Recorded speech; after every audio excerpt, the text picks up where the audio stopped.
Ayon sa Pag-asa, shear line ang nakakaapekto sa northern and eastern section ng Mindanao, habang northeast monsoon nakakaapekto sa Luzon at Visayas. Wala pong bagyo o low pressure area na minomonitor sa loob ng ating PAR na maaaring makaapekto sa lagay ng panahon.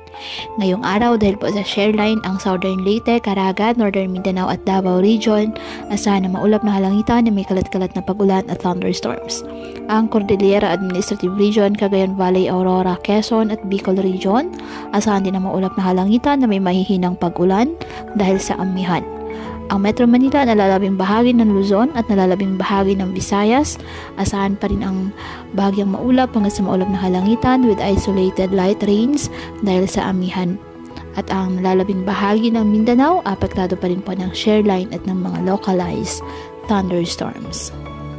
Kaya patuloy po natin na pinag-iingat ang ating mga kababayan sa bantapon ng mga pagbaha at pagguho ng lupa, at ugaliin na magdala palagi ng payong o kahit anumang panangga sa ulan sa tuwing lalabas ng ating mga tahanan. At yan po muna ang update sa lagay ng panahon ngayong araw.